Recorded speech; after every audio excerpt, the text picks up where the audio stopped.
in and find a seat. We're tight this time, so Plenty of empty seats still. don't feel shy about something. Won't be an empty seat. Okay. We adopted, we sent forward ASCAS, RADCAP guidelines, draft IETF server, and SLA. These are in the process of being worked by the working group chair, and then they will be the ISP.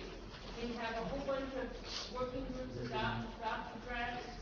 You can read these on the front here, just regarding LS distribution, RTC, route oscillation, flow spec, and some more on service.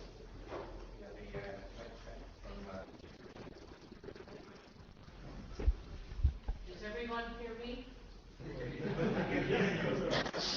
Is it any worse here? No. It's not on? Really?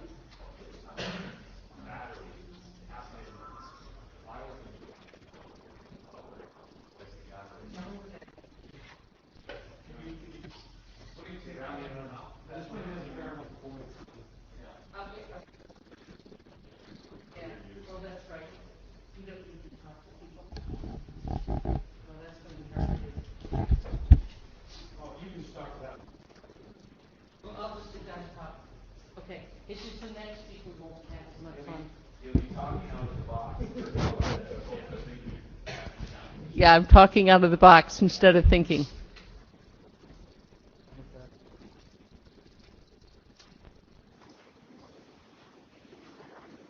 Okay, I will, 6 double A's.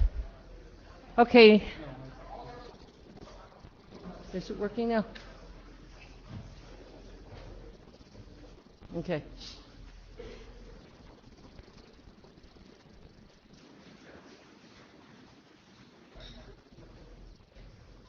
Okay, in the work for May, we're looking at April and May holding some more interims. I usually am trying to, for those people that are standing in the back, come in, find an empty seat. There will be no empty seats, so sit down next to someone, ask them to move their backpack. Don't be shy today. There's an empty seat next to you. Can you please hold up your hand? Okay.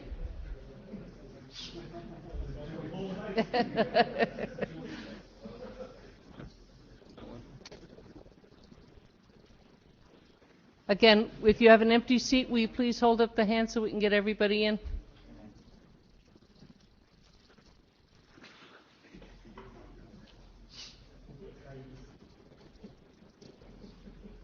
I have an empty seat up front here, Waymo.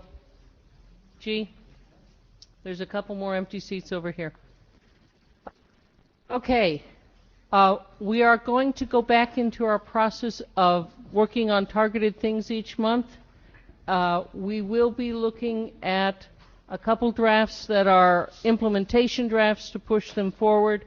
The LS distribution implementation draft may need another revision. The AdPath implementation draft needs to go forward, and the AS migration draft, which Wes will be talking about shortly, and some reserve extended communities will be things we want to push through the working group. Thank you, Wes. In May, we'll be looking at the last calling, the custom decision, and the RTC no RT, which I hope you'll be in town at that time when we do that draft, Eric. And we'll be glad to, working group last call, any document that has 2 implementations. Okay.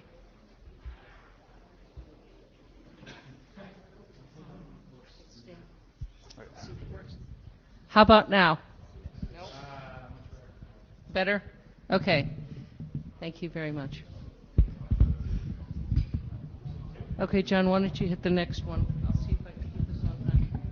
Okay.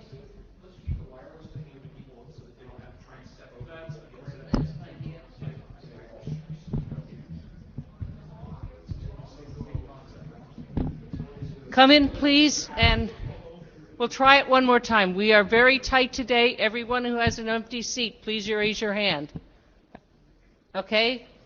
Feel bold because you'll be standing otherwise. Lucy, there's one up here. And there's some up in the front here.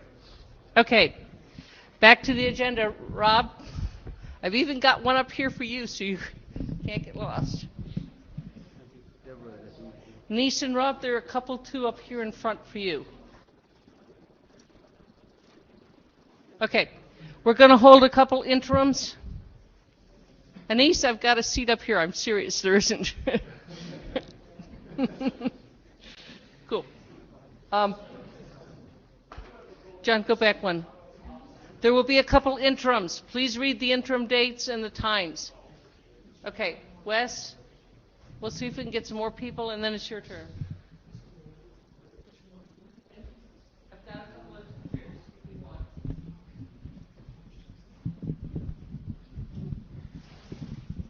Okay, next slide.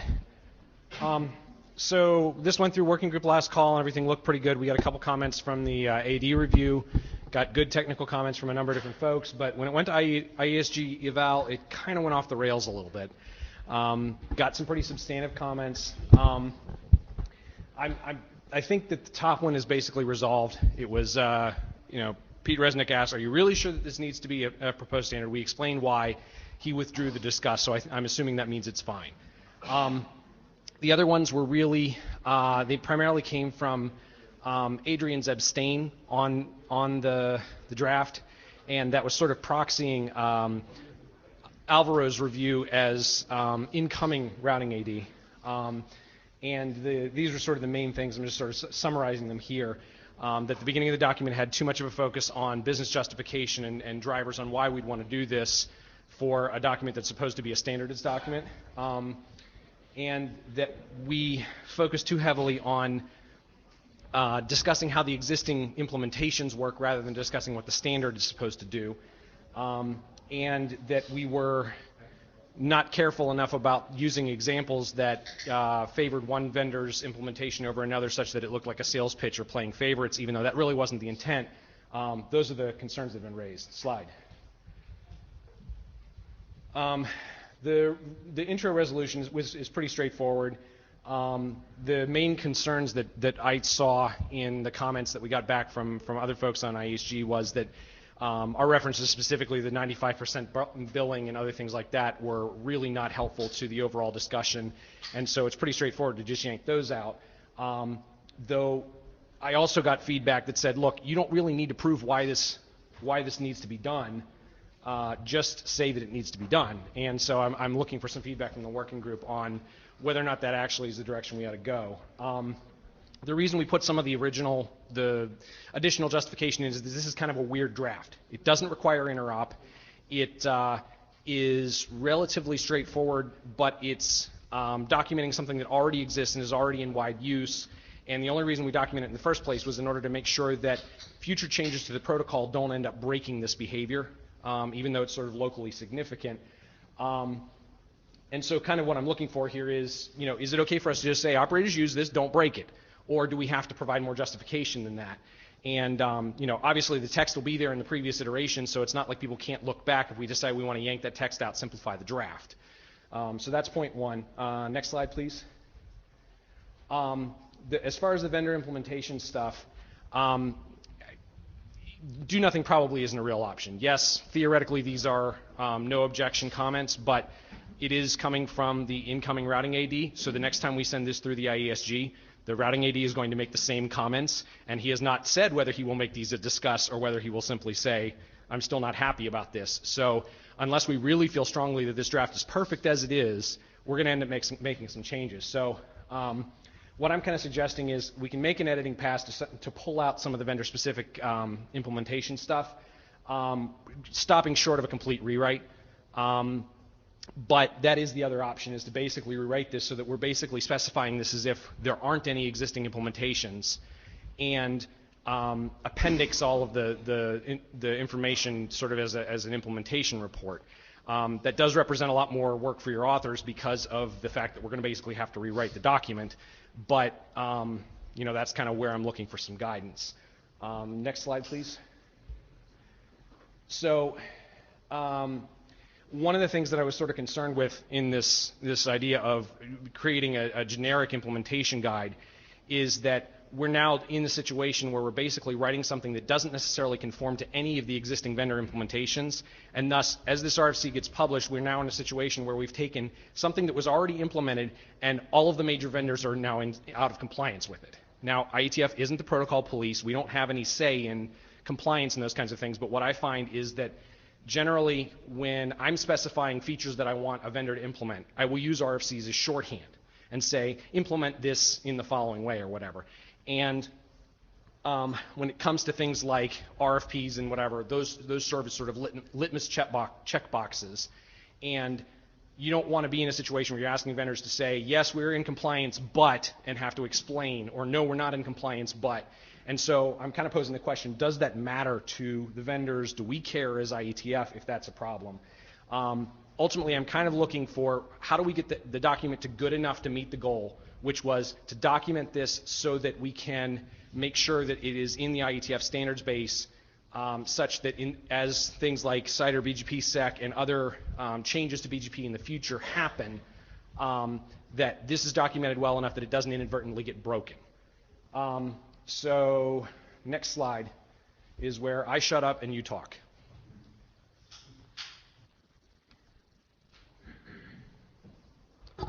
And if you can't get to a mic, we can pass one to you. John Scudder. I prefer the approach of not retroactively making vendor implementations broken. It doesn't really seem like it helps anyone at all.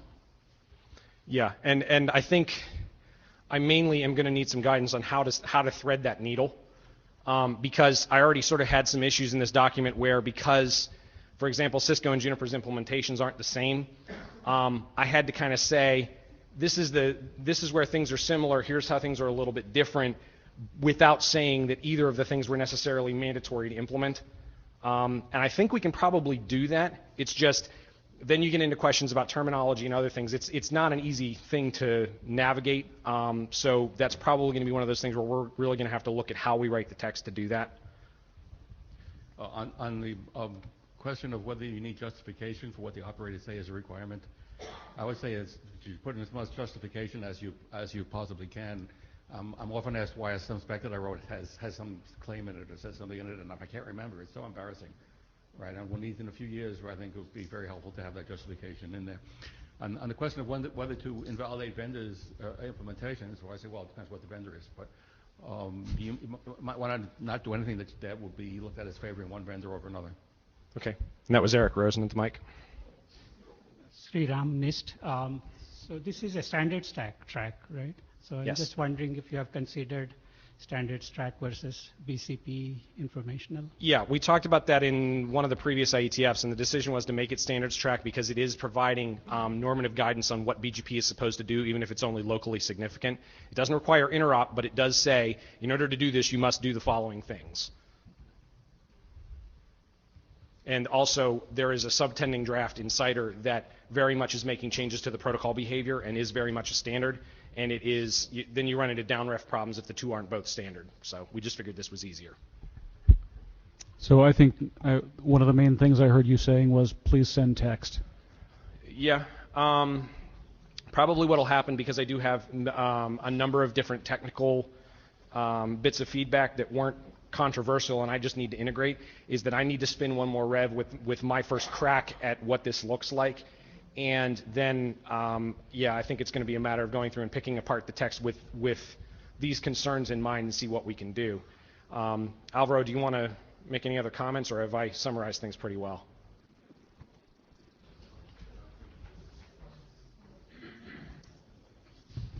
Alvaro Retana, Cisco, no. Okay. No, just to clarify, when I read the draft, and I told you this, right? It read to me, like you said, go look at the Cisco website.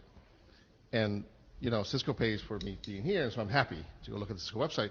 But that is not what we need, right? For this to be a standard draft protocol, or standard protocol draft, which is why I made the comment, right? That we need to make it general, not just go look over there, because, of course, the website can change. We can go do other things, and then no one would be up to spec ever, right? So that's the only thing I want to avoid. Yeah, and I mean, to clarify, the draft does have normative text that backs up most of the implementation guidance that's given based on a certain vendor's implementation. And so I think it does stand alone. It's just mainly a question of how much of the examples get carved out and moved out of the document to just use the standalone normative text. So we're about out of time, but so it sounds like the plan is you're going to do another spin, and then I did hear you say a couple times I'm going to need some help threading the needle, so you're going to make some noise when you're ready for that help. Yes. Good. Thank you.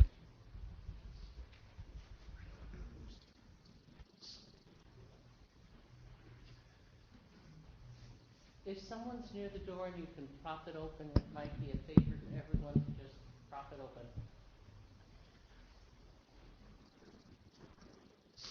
Okay, so this is next talk about BGP-wide communities and registered-wide communities. This is long work with many co-authors, and many of you actually contributed to both of those documents.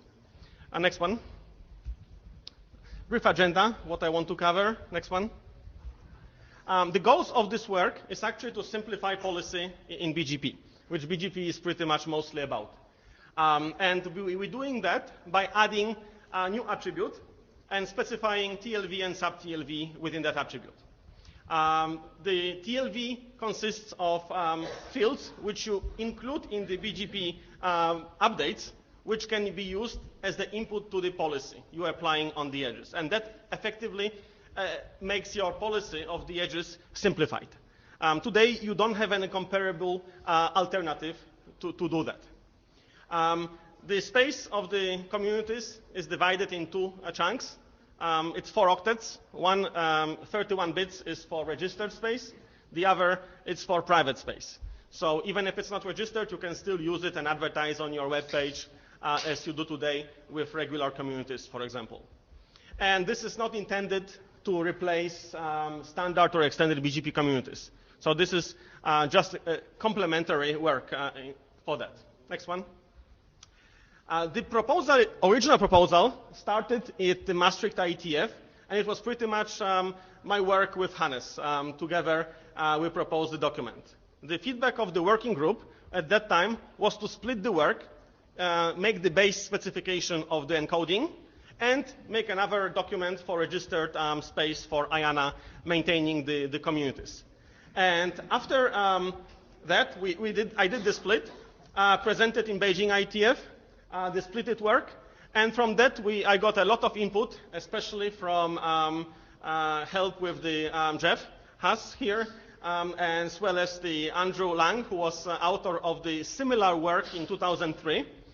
So what we did through this 5 years of time, which is a long time, we actually went through a number of discussions and iterations how to encode the communities. One of the ideas which we had was to include the algebra logic inside the community. And to some extent, it is not difficult to actually develop or to propose in the paper, but we found out at the end of the day that, first of all, there is never-ending story, and second, that it may be difficult for operators to actually use such algebra encoded in the communities. So we reverted back our work around Berlin IETF to actually use simple encoding, which was originally proposed, in the type 1 TLV, which we called container. Next one. And that's actually the attribute schema, which includes hop count just for limiting the propagation radius. Next one. So this is the container type 1 I meant to say. And it includes value, as I mentioned, source AS number, context AS, which can be the author of the private space of the community, as well as number of optional TLVs. And those optional TLVs consist of sub-TLVs, which we called atoms. That was invention of Jeff, which thank you very much. And those targets and parameters are optional, of course. As you will see in a second, there is a number of use cases which don't need to include those parameters, but those parameters make it more universal altogether. As far as algebra side, if someone believes it's needed, then the attribute is ready. There is a very easy way to actually define the new type and propose an algebra encoding in a new draft. So the work is very extensible if need to be extended further. Next one. For sub-TLVs, including, we went through a number of iterations, and we concluded and agreed among all co-authors, and actually many of you from the list, for the 8 types of different values which can be useful for BGP policy. Next one. So this separate work is actually documenting some of the input from the working group which I have received with what is useful to have in BGP as the wide community. It is entered as 00 just because my previous email address was not able and the IETF tool failed to make it 02. But this draft just lists the communities. Next one, John. Yeah. And you can see that some of them don't have any parameters or targets in it.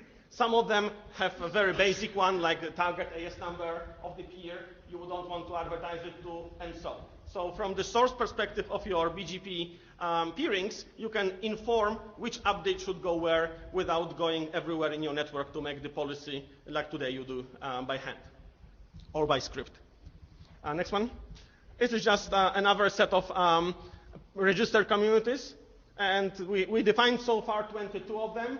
I spoke today with Ras about the 23rd, maybe useful. So we can also add it to that document, which is a separate document. Next one. So conclusion is the encoding has been pretty stable for the type 1 as we have today since Berlin IETF, and we don't plan any changes of that. If other types are to be defined, it's a separate work. There is no IPR on that, as far as I know, so just for information. And at this point, we decided to present it and ask for working group adoption. Pretty much, I think we either adopt it now or we forget about it and never move forward. So that's the status, and I'm willing to get more comments, feedback on the list or on the mic or.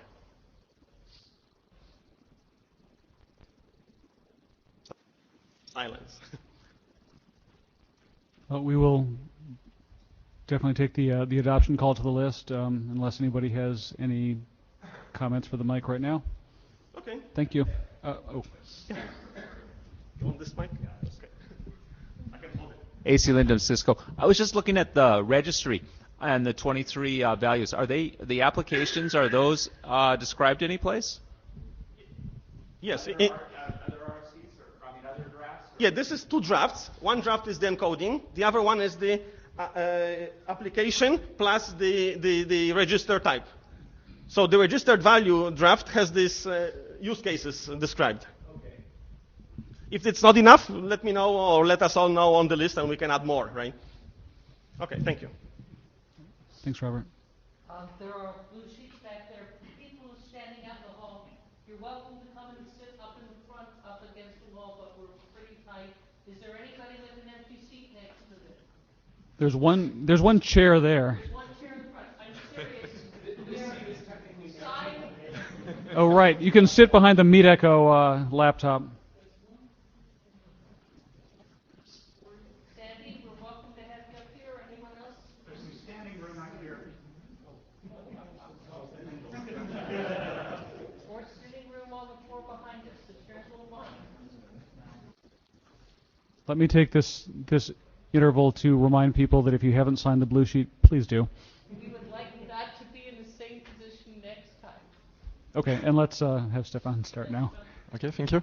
So I will present you the updates regarding the BGP timestamp draft. Next slide, please. So just to a reminder about the problem statement, what we are looking for is a solution to be able to monitor how much time does it take to propagate a path within a BGP control plane. Next slide. So the proposed solution that we presented in Toronto is to use a new BGP attribute, so the BGP timestamp attribute that will be able to record at each BGP speaker what is the timestamp to receive it. And now we add the timestamp also to when we send the BGP update. Next slide. So what we changed in the current version, so based on the comment we had in Toronto, we added the ability to set the egress timestamp to each peer. So based on some analysis, it sounds that it's possible to do it in at least in some implementation. If some people that are implementers have some issue with that, please let us know. The other comment that we had is about creating churns, because we are creating new attributes that are really different for each prefix. So it may create some churn. So to limit this, what we say is there is something in BGP saying that if you are trying to send an update and if the information is different from what you sent before, you need to send it. But if it's equal, you should not send any update. So what we say here is BGP timestamp is just an information. It does not have any impact on routing. So if only the timestamp is changing, do not send an update.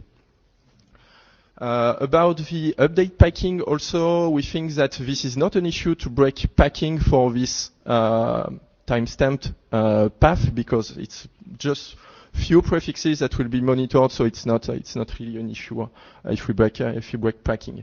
We also changed few things in the encoding, but clearly today the encoding is not really critical to me. I just want to focus now, or is it really useful? Is it really the good solution to provide this BGP control plane monitoring, and then we can discuss bits and bytes regarding the encoding. Next slide. I also had something about the stale information, because sometimes in a BGP control plane, even if you are trying to send a single NLRI, within the BGP control plane, if you have multiple ASBRs, multiple route reflectors, you may have multiple BGP paths. So depending on the order of reception of each path, you may receive some old timestamp information. So we need some things that say this is an old information. So we are adding this stale indicator within the timestamp vector. About the next step, so we are requiring your feedback. We are also requiring feedback for BMWG people. I sent an email to their mailing list. Unfortunately, I don't have any feedback yet. We will also present it in Grow, because I think it may be useful for them to have their feedback, and maybe to home the problem statement in Grow.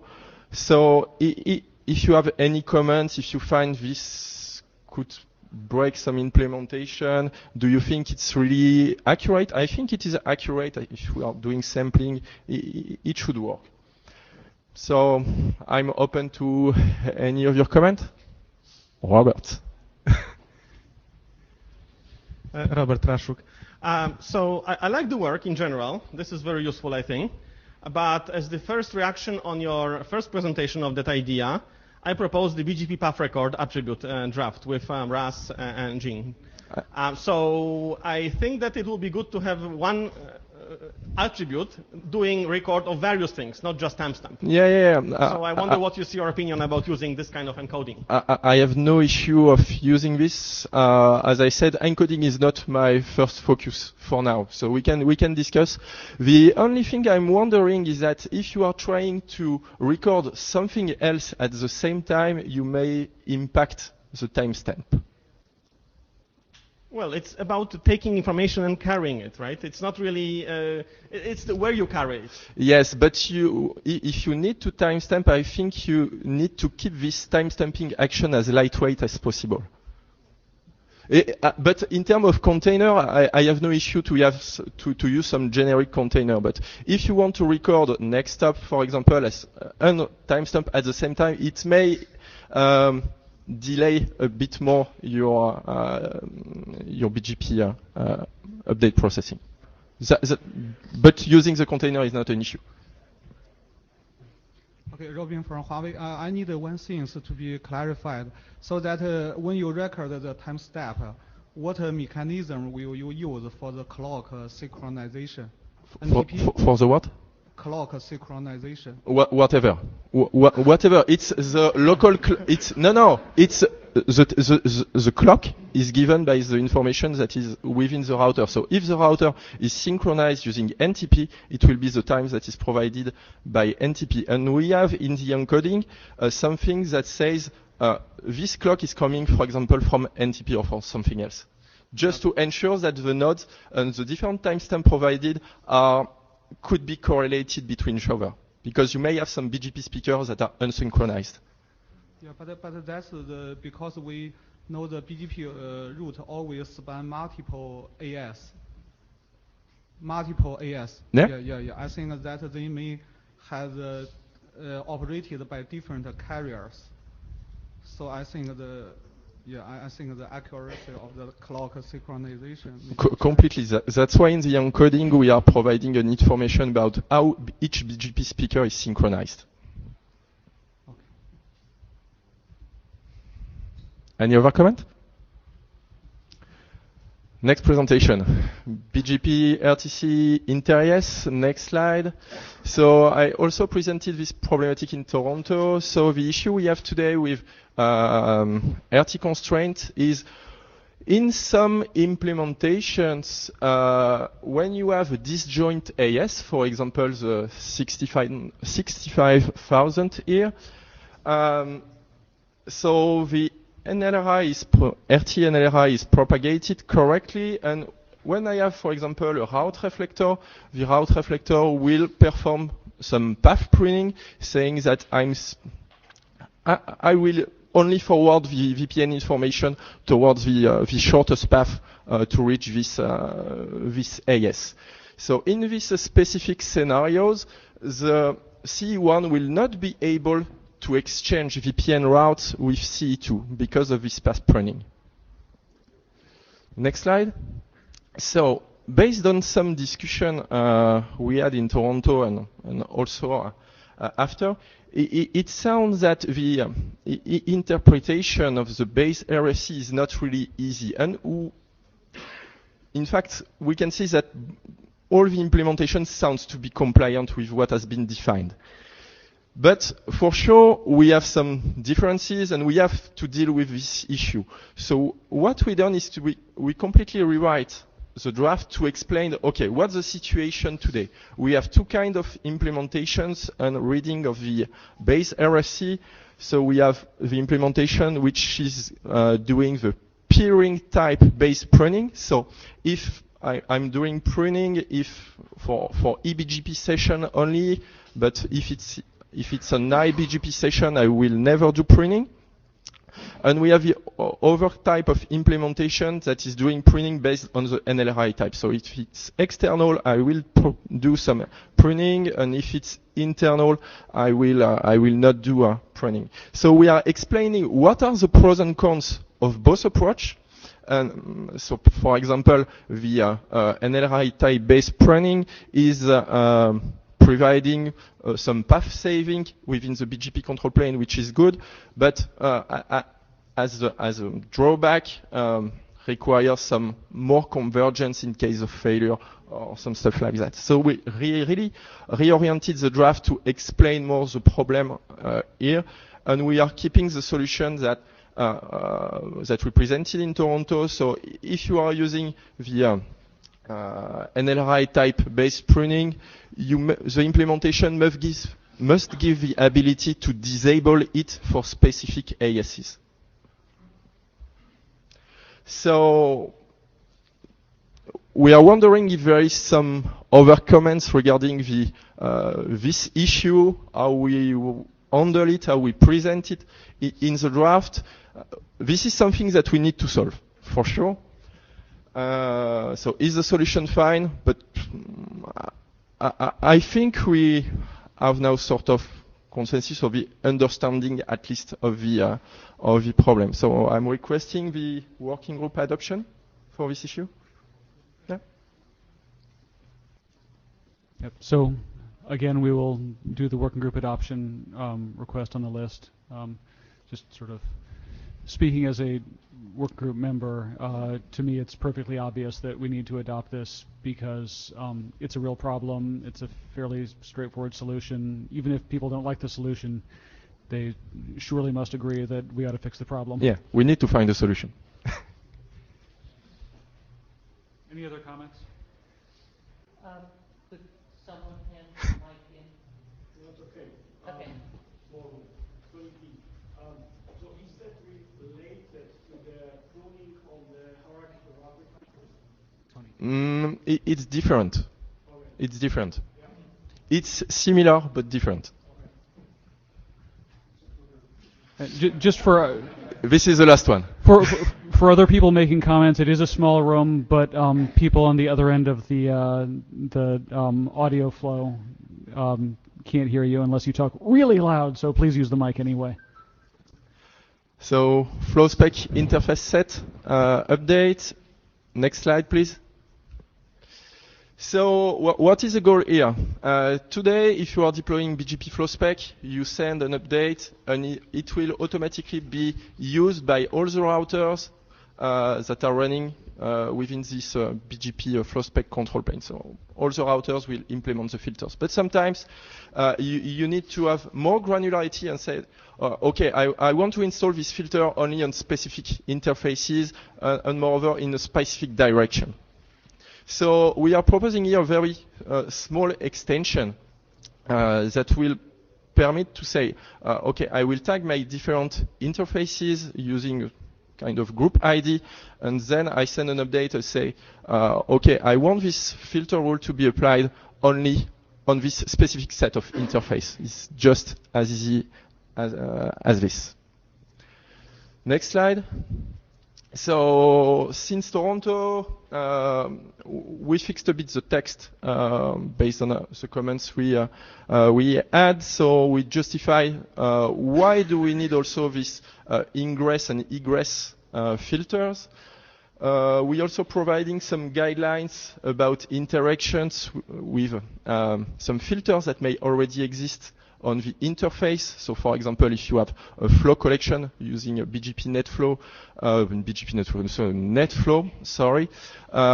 you need to apply this filtering, and you need to keep the information about flows. And for ACLs, also some guidelines to say we must not mix the permanent ACL with the dynamic filtering that is provided by BGP flow spec. So next slide. So next step, if you have any other comment, we are welcome.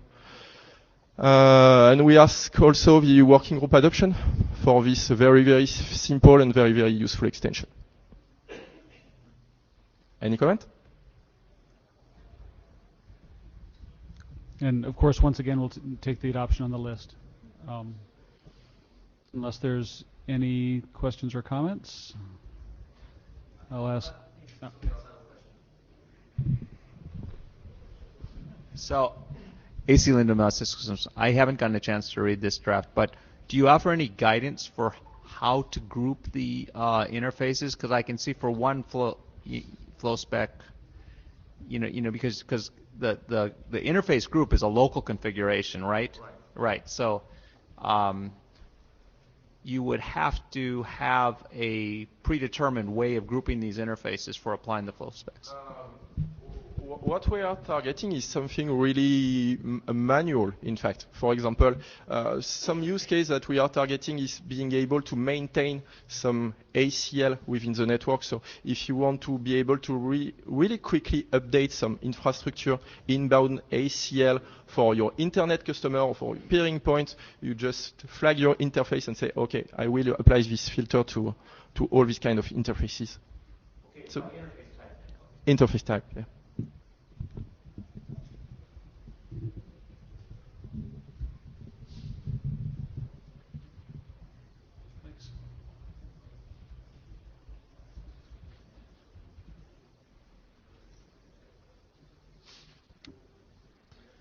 Hello, my name is Stefano. I'll give you a very rapid update on the BGPLS EPE extension. Next slide, please. So as a reminder, what we want to do, we want to model the topology, the inter-AS topology, the peering point topology, by defining this into BGPLS.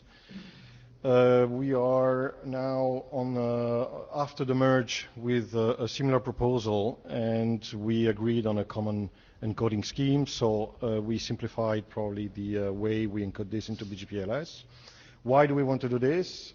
Especially for segment routing, we want to be able to assign to a peering resource a link, a peering node, a group of links or group of peering nodes, peering autonomous system, and so on, a segment identifier that you could use at the ingress, so to steer the packet not only to a given BGP next hop, but also through the resource that is attached to that particular BGP next hop.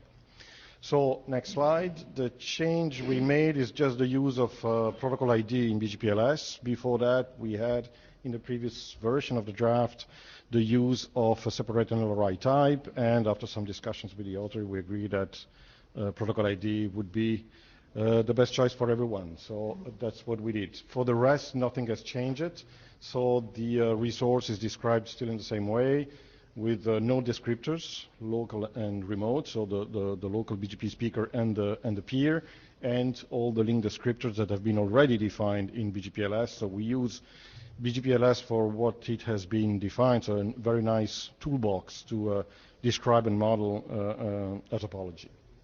Next slide, just what I said. So next slide. Any questions, any comments? There is already at least one implementation, I know. I don't know if there is a second one coming up. Otherwise, we'd like to see if the working group could consider the adoption as working group document. Yes? My name is Zuma from Ericsson. So from the slides, I'm not able to understand which NLRI you removed and this TLV is placed into which NLRI. I understand from the document changes, it's link NLRI. This TLV is introduced in link NLRI. Originally, you have new NLRI described, which is peer NLRI, right? But it's not clear actually. So I would request you to see your INA considerations and clean up a little bit. Okay. And also, this is applies to. Of course, I should not talk this on the BGPLS original draft. The code points are defined in the subsections where being described. It should be consolidated into INA actually. So in the BGPLS draft, there's a link which says. Go see there, that link doesn't work. It's better to describe all. The guy is behind you. The same problem here for this draft too. Okay. It's inside the text, it's being described, code points. Okay, I take the point. Yeah. That's it. Thank you.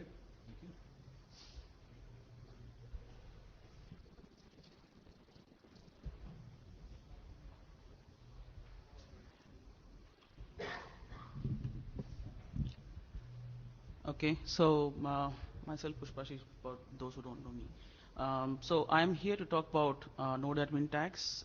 This has been introduced in previous IETFs in the the ISIS and OSPF working group already. So this time this draft talks about introducing this in BGPLS. Next slide. Okay, so I'll be going through some prior art, and then we'll discuss about the current draft proposal. Next slide. So some prior art, why we need node admin tags. Actually, the goal was to basically represent some a tag or basically a node characteristics using some kind of tag. But when we looked at the existing ways for that, we found one as the link colors. But a link color doesn't really represent a node. So, and then if you really want to do it, you have to color all the links with that specific color. So, next slide, please. The other one was prefix tag. At the time of earlier discussions, the prefix tags only applied to ISIS, and there was no SPF1. We got recently an OSPF1 prefix tag. But again, we have most of our TED implementation not aware of prefixes, only nodes and links. Next slide. Okay. So what is a node admin tag? It's basically a 32-bit unsigned integer value. that you associate with your nodes in the LS link state advertisements. And we have already have these drafts, ISI's node admin tag and OSPF node admin tags. These are already adopted by the corresponding working group as a working group document. And basically, like I said before, the tag is like it's basically represents a node characteristic for a given node in the network, and you will basically use as many number of tags as the number of type of characteristics that you need to use. Next slide. Use case, mostly it enables applications that needs to group different nodes in their network with different capabilities, and they want to advertise that across the entire topology. Again, some details as to how you tag them. Each characteristic type stands for one tag value, and then all the nodes that exhibits that same characteristic, you tag them with the same tag. And if a node exhibits multiple type of characteristics, you tag them with all those relevant tags, right? Next slide. Okay. So now we were talking about a tag, but then it's basically just a number which is only up to the interpretation of the network operator, and they should be unique. The meaning should be unique across the entire network in the IGP domain, and it should be independent of the order in which you tag them in your link advertisement. Use case facilitates any routing applications that require advertisement of certain characteristics. And again, one part we actually been telling about is that it doesn't need to define well-known values. You can use it within your domain with any significance that you agree upon. Right. Next part. So this was the TLV sub TLV we added in ISI's router calculator TLV for carrying the node admin tags. Next slide. And that one was for the OSPF, where we added a new TLV under OSPF router information LSA. Okay, so coming to the current draft proposal, we basically look forward to each BGP-LS speaker to learn all the node admin tags from its IGP databases and TEDs, right? And then reoriginate them into the corresponding BGP-LS advertisements using a new node admin tag TLP that we have introduced, and then putting them into the BGP-LS attribute of the corresponding BGP node NLRI, right? So that's for the speakers who are attached directly to the IGP area, and then remote LS receivers like a controller can actually participate in that and learn all the node admin tags of the entire topology across AS, across area, across levels, right? So like I was saying, it facilitates all kind of applications, including intra and inter-AS applications. Slide. That's the new node admin tag TLV that we have proposed. We have actually, if you take a note, there's the just after type and length we have the 16-bit of flags, and currently we have added a just one flag there, but can be expanded later on. This I'll show you in the next slide. I'll illustrate how this current bit is being, or flag bit is being used. Next slide. So that's some guidelines. So when a BGP-LS speaker, when he gets node admin tags, so this node admin tags come in basically either in ISIS it comes under router capability TLV, and they are either per level or per area in the case of OSPF. They have per area scope, or they have a domain-wide scope, right? What this means is that what we are trying to say is that when you basically accumulate all the per area or per level admin tags and attach in a single node admin tag TLV under the corresponding BGP node NLRI, and use the flag, the L bit in that corresponding flag as 1, which means these are all, these node admin tags are all per area or per level scoped. And then you have another node admin tag TLV where you copy all the domain-wide labels learned from that node, and you put it into that tag TLV with L bit set to 0, which means it is they have all domain-wide scope. Next slide. And yeah, so any comments, questions? I've already got one comment from Uma. Yeah, I'll take care of it. Yeah, we'd like to, this is the first version of the draft. We'd like the working group to actually to read this draft, come up with comments, but to us, I think it's quite so far complete because we have worked out few things also in the corresponding ISIS and OSPF working group. So if we'd like to ask for an adoption as a working group draft. There was a question, I think, in the back. Is that still there? Robin from Huawei. I have one question to be clarified regarding this draft.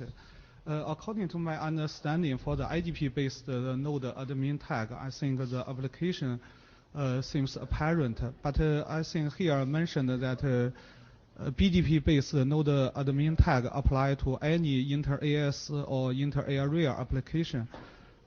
Can you give an example?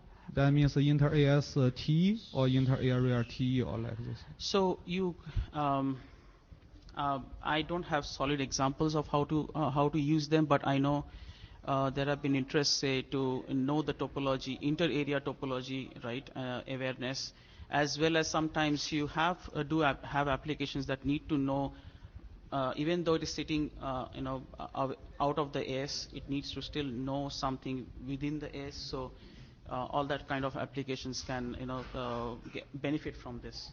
But I don't have a, yeah. Stefan from Orange. Just to respond to your comment, yes, for example, in our use case, we are owning multiple ASs that are interconnected together, and we may use the same allocation of node admin tag, for example, for geolocation of nodes. So we want to be able to apply inter-AS policy, so saying for going from this point to this other country, I want to avoid another country, and I want to apply this policy globally to all my ASs.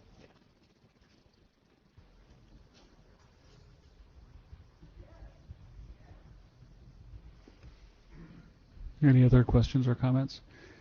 Great. So, as with all the others, working group adoption will be discussed in the list. Just as a comment, we're getting a lot of people presenting today asking for working group adoption, so we'll be staggering those out because otherwise the workload would be staggering for all of you to read and evaluate every single one of them. So, yeah, following this meeting, we'll probably have a whole rolling series of working group adoption discussions. Okay, thanks.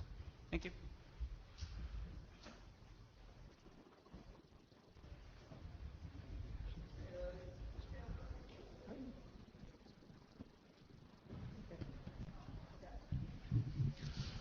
Hello. One. Okay. So this draft is about advertising capabilities of the BGP Next Stop. Next, please. As an introduction, I'll start with a recap of RFC 5492, which allow advertising capabilities in BGP4, but it advertises capabilities of the BGP session, so it's related to mostly control plane on the session. And in general, the BGP peer is not the same as the BGP Next Stop, especially when you use route reflection, route server, or Next Stop unchanged. So it's not a way to advertise the capability of the Next Stop. Next, please. So the draft proposed to define a new non-transitive BGP attribute, which carries a set of Next Stop capabilities, and each capability is encoded as a TLV. So in short, this is the same encoding as BGP capabilities, but it's carried in a BGP attribute. Next, please. So regarding operation of this attribute, we need and we must have that capability removed when the next stop is changed, because we want to make sure that the capability reflects the capability of the real next stop, not the past one. So for compliant peers, the draft defines that if the next stop is unchanged, the capability, the attribute should be passed unchanged. And if the next stop is changed, the attribute must be removed. Obviously, you can add a new one to reflect the capabilities of the new next stop. And for non-compliant peers, as we use a non-transitive attribute, the attribute will be removed as per regular 4271. Sorry. In terms of error handling, currently the proposed error condition is a mismatch of lengths between the length of the attribute and the length of each capability. In terms of error handling, it's proposed to be attribute discard, but this is assuming that implementation will not allow changing the preference of the route depending on the capability of the next stop. So this is something that we need to discuss, because this is a restriction. Next one, please. So there is another option, which would be to define a new capability for each new application. So I have a new application, and I want to advertise the capability, and I define a new attribute. I believe it's easier to define a generic attribute. First, it's easier for IDR implementation, because we do the job only once. And more importantly, it's better for the application, because it allows for incremental deployment. Because if you define a new capability for your new application, the new capability is not known to your peer, and it will be removed. Next, please. So that's all for the attribute. The document also defines a first next stop capability, which is called entropy label. And the capability is sent if either the BGP next stop is able to handle the entropy label, or if the BGP next stop will perform a swap, MPLS swap, and hence doesn't need to see the entropy label. And when you receive that capability, it means that you may send a packet with an entropy label to your BGP next stop. So this is not really new. It's based on the ELC BGP attribute, which has been defined in RSC 6790, but then deprecated. So we'll have to define it again. As an option, we may also or not want to advertise the readable label depth, which is a number of labels that a transit LSR is capable of reading to perform load balancing. So we may define it in a different capability or as a value field in the entropy label capability. So it's probably better to define it a different one, because it's a bit independent. So that's all. So I'd like to have comments and feedback. Hannes Gredler, Juniper. Actually, we have been discussing very similar proposals in the IGP for entropy label support, and the semantics of those advertisements is that you only advertise, for example, ELC support if all your interfaces are going to support this. So I can see some analogy here, right? What the BGP session really advertises is a sort of node property, and you try here to break it down to really per interface properties, which is all good and great. I just want to point out there is right now a discrepancy in the models between protocols. So in IGPs, it's really a node capability, and we only may advertise ELC capability if all interfaces do support it, and there is no sort of selective model here. Okay, it's good point. Here, the easiest option is to also take the node capability. We could go into more details and make a distinction between eBGP peer and iBGP peer. Mm-hmm. So if you send it over eBGP, you would only need to support it on the eBGP facing interfaces. Mm-hmm. Mm-hmm. Mm-hmm. But maybe we don't want to go into such details, so it's open to discussion. But it's a good comment. It should be added in the document. Yes. So we have a question from Jabber from David Lampeter. This is used on each individual route. How does this relate to draft IETF IDR BGP next hop cost? Would it be possible to use in the new SAFI introduced by that? So it is used for each BGP advertisement, so it's per route. And I will need to check the aforementioned draft to see the relation. Can you send it on the mailing list? Either Jeff or the editor? I will ask them to put it on the mailing list. Thank you. So because I don't know the draft per... Okay, thank you.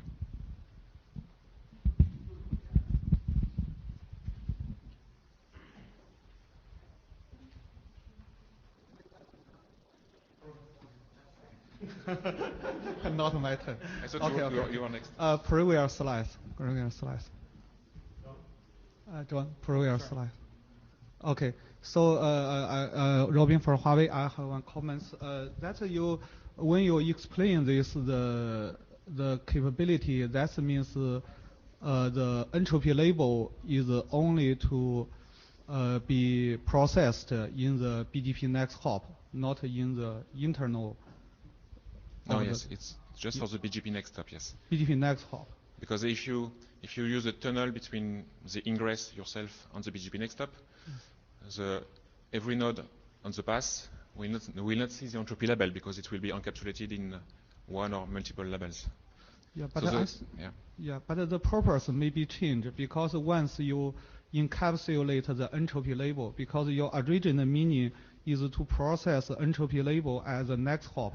But once the entropy label is encapsulated, even in the internal network, it will also process the entropy label. It's by process, it depends what you mean. It will be seen during the load balancing. Yeah. But if you don't understand it, it's not an issue. You will see it as a regular label. But you don't have to decapsulate the label on the ingress. In that case, you really need to understand it because you will see it in the top level. You need to do something on that level.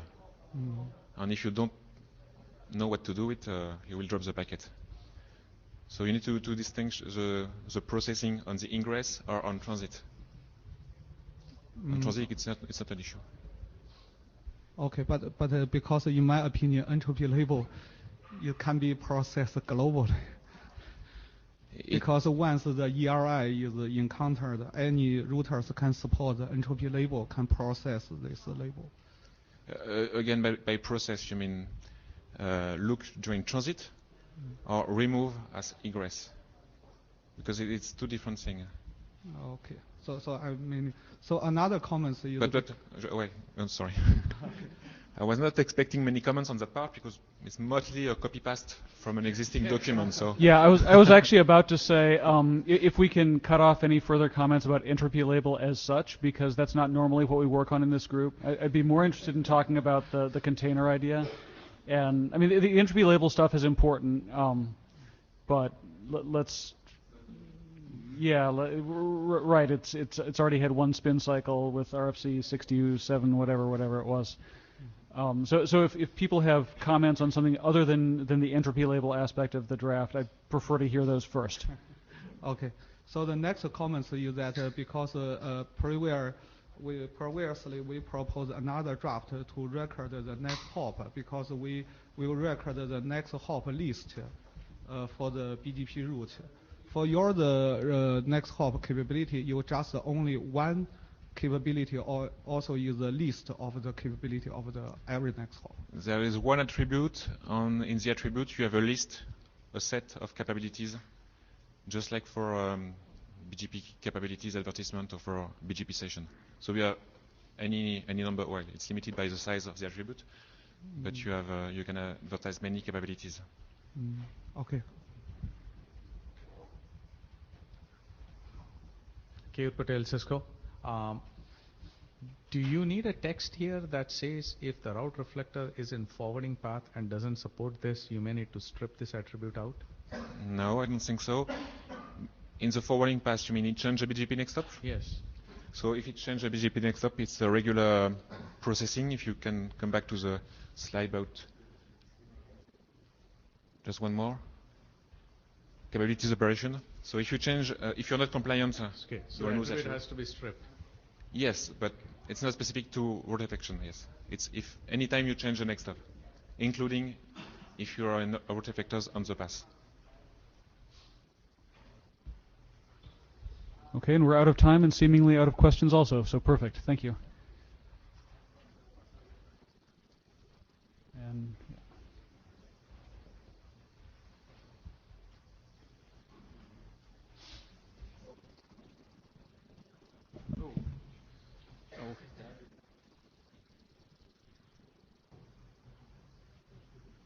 it's an approximate talk. Thanks, Brad. Okay. My name's Anish Sheikh. I'm going to talk about an update that we've made to the BGP model from the Open Config Working Group. Just to recap. One sec. I'd like to ask if you have a side conversation to have, if you can take it outside, please. Thank you. You can go ahead to this one. So just to recap what we presented in Honolulu, the Open Config Working Group consists of a bunch of network operators who are informally working together to define data models and other mechanisms for improving programmability of networks. So one of the things we started working on was a BGP data model built in Yang. So these models are built out of operators essentially examining their own configurations and operational parameters and including these in the model.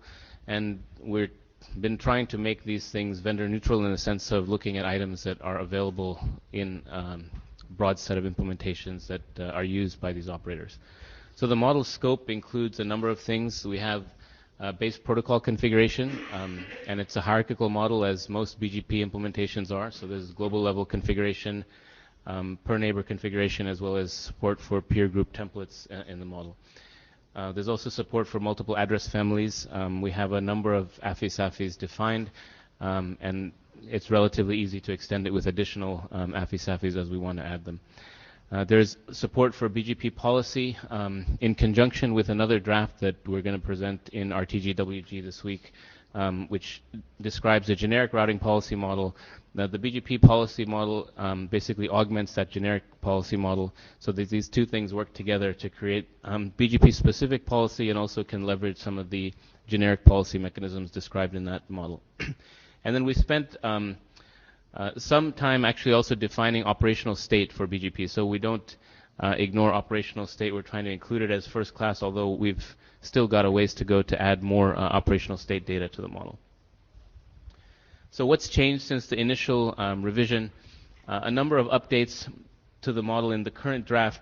There's a new structure for operational state. So this follows the convention that was described in the draft that we submitted to NetMod and was presented earlier today on operational state. If you're interested, I encourage you to go have a look at that. The whole AFI-SAFI configuration has been restructured to be much simpler and flatter based on a number of feedbacks from various people. There's support for sort of generic AFI-SAFI configuration across all of the address families, and then there's a per AFI-SAFI capability to configure specific address families. We've separated out, originally the model had BGP policy sort of mixed in together with overall policy. As I described earlier, we've now separated that, so there's generic policy and BGP, and these things come together to create a broader policy model that can be used across multiple routing protocols, including BGP, of course. And there's a number of new base protocol configuration items. I guess most importantly, we have received a lot of feedback on the model from implementers, so we have actually several engagements with vendors in progress on implementations. There's a lot of changes in the current version of the model based on that feedback. If you're interested in who's provided feedback, there's a long list of acknowledgments in the current draft. That feedback has been related to things like model structure itself, you know, where different configuration items are located in the hierarchy, whether they should be global, per neighbor, etc., and then support for specific features and some feedback on, you know, how widely supported certain things are. And there's a number of other things as well that I don't have time to get into. There's a question about, you know, there's another draft that Keir is going to talk about in a minute. We've had a number of discussions with co-authors of that team, in particular Keir. So there's a few, there's a summary of some of the feedback and differences in the two models. We talked about this in some of the interim IDR meetings the last couple of months. I think the other model doesn't really address a routing policy, largely because of differences in implementations. We actually are trying to address policy directly. We don't believe BGP is that useful without policy in the model. And operational state, we also spent a fair bit of time trying to refactor the model in this revision to support expression of operational state as well. There's a number of structural suggestions that have come from those discussions. We've actually added most, if not all of those. So I think that there's a good deal of convergence that's happened between the last revision and this one. And for folks who want to have a look at the modules, they're available in this public GitHub repository that's in the slides. That's it. Yeah, if there's any questions on specific structure, there's a few diagrams in the slides that show that. Any questions? And we do have a little time reserved after Kair's talk if we want to have, discussion about what does the working group want to do with regards to moving forward with the model. But if there's anything specific to this talk, please ask now. Thanks.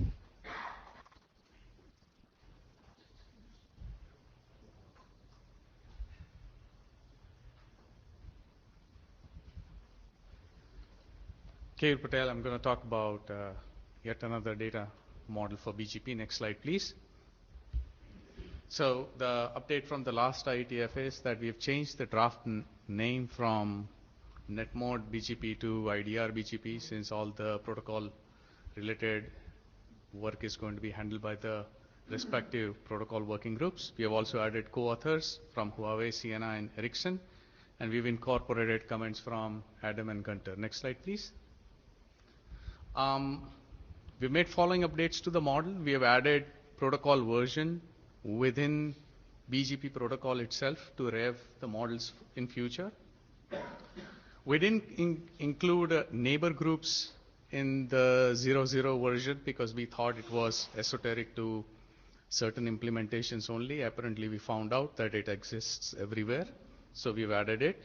We've added the neighbor-based transport parameters, and then finally route flap dampening support. Next slide, please.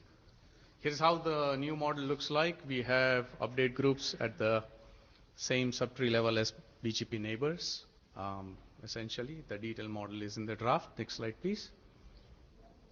So these were the major differences from open config model. We had neighbor lists wrapped around within containers versus a open straight list in open config model. We had neighbor groups also as a container with neighbors referencing to the groups, which was done differently.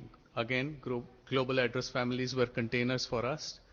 And then we thought import-export semantics are very specific to L3 VPNs, and that's why we had left it out. We had redistribution. Next slide, please. So, like Anish said, we've been talking to Rob and Anish again. Most of these differences have been resolved. Open config models have incorporated quite a lot of this differences, and at this point it seems like the high-level tree structures are fairly similar. Next slide, please. So plan on moving forward is to get a rev, hopefully that replaces quite a lot of enums with identities. They help avoid model revisions. We want to use deviations to harmonize command parameters. This is a very detailed work that we want to take on, but we probably want to do this change a last one once we have cleaned up everything else. Of course, use of any features for any vendor-specific esoteric features that we have had.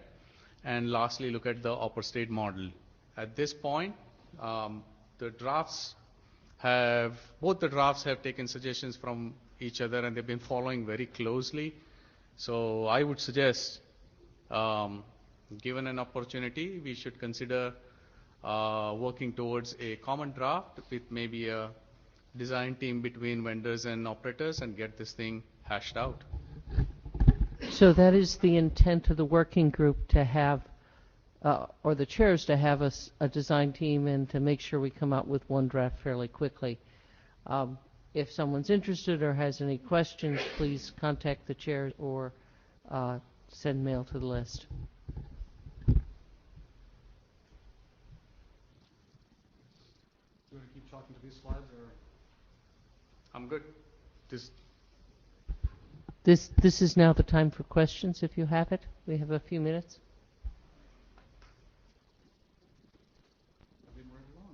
We'll go next then. Thank you.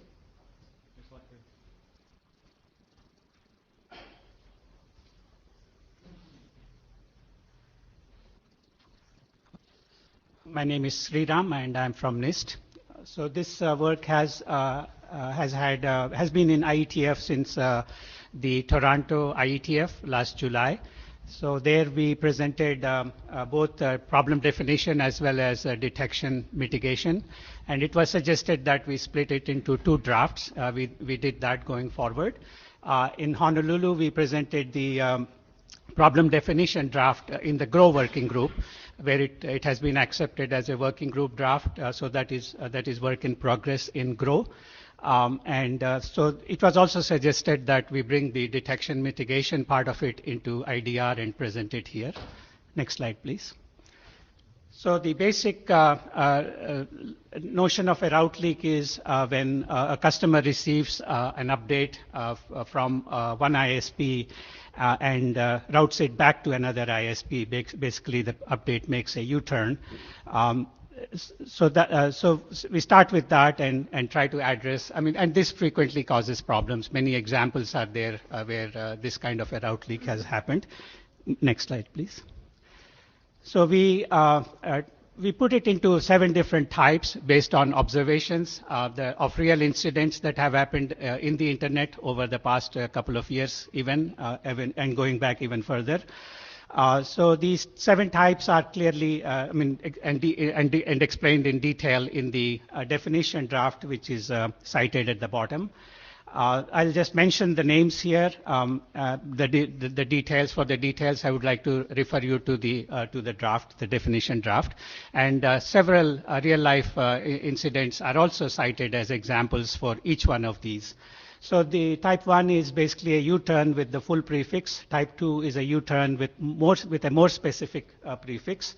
Type 3 is a prefix reorigination, or you may call it hijack, with data path to the legitimate origin. So the prefix has been reoriginated, but the backward data path is still kept, preserved, or available for the data to go back to the legitimate origin.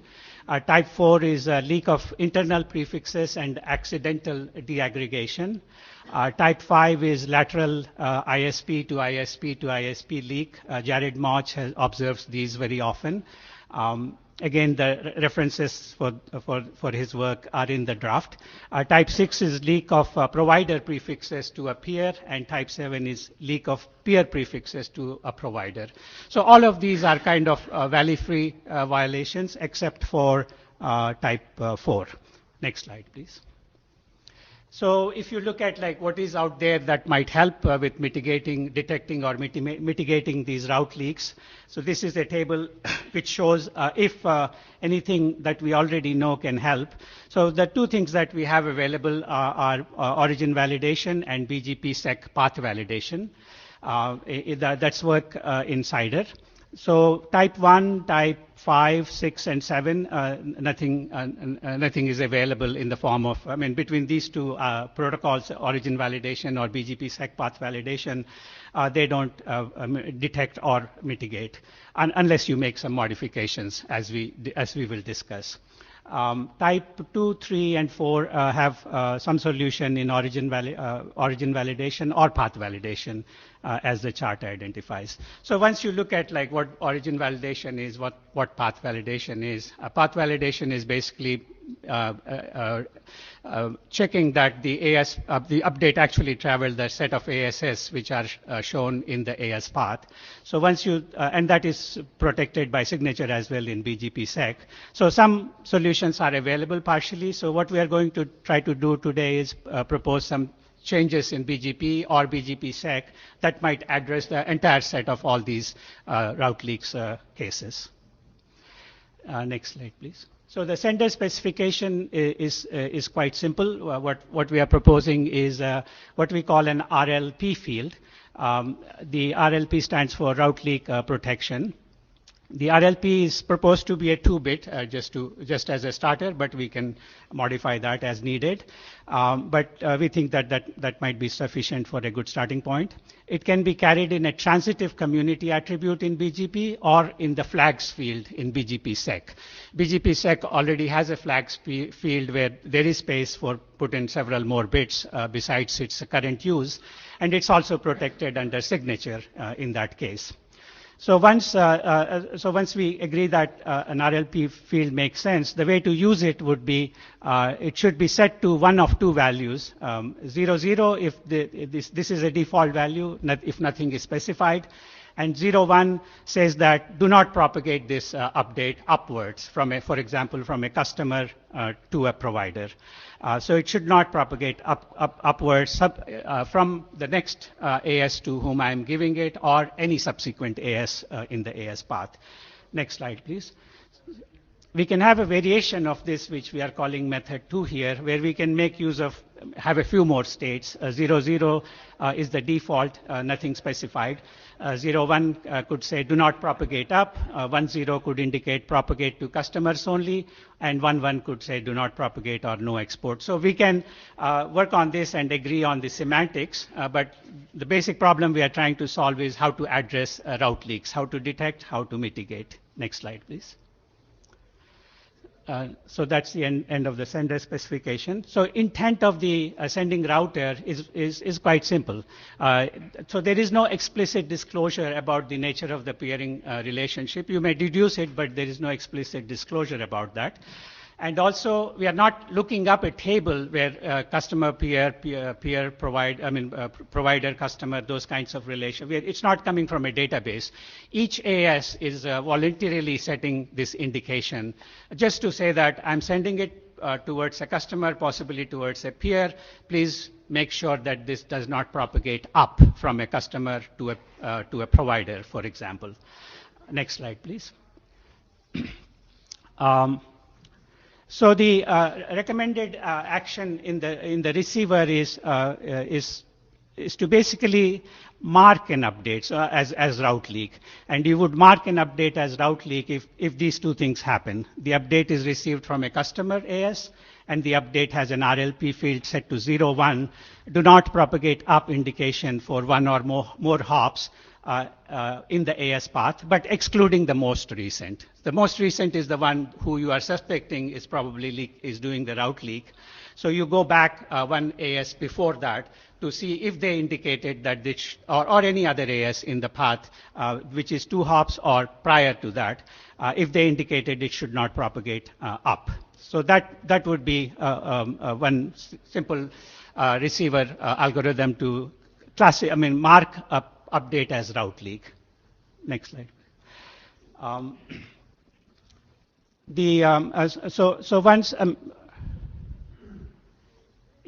So that in the previous one you would catch type 1 and 6 and 7. 3 and 4 we are not addressing because they are solved by other means, BGP origin validation. So the previous update addressed 1 and a couple of others. I need to go back to that list. But then the remaining ones are addressed here. So there is one interpretation of 01 which says that don't propagate it up. Another interpretation could be that if the provider is saying that I'm sending it possibly towards a customer or a peer, and if it should not propagate up, chances are that it should also not propagate laterally from a peer to peer. So after it has been sent from a provider to a customer, or from a peer to a peer, then it should not go another hop peer to peer, or it should not go up as well. So a little stricter interpretation can be applied in the receiver, in which case the 01 indication says that I would not also accept it from a peer if one hop before him said that it should not be propagated up. So next slide, please. So by doing that, we are able to label an update as, thank you.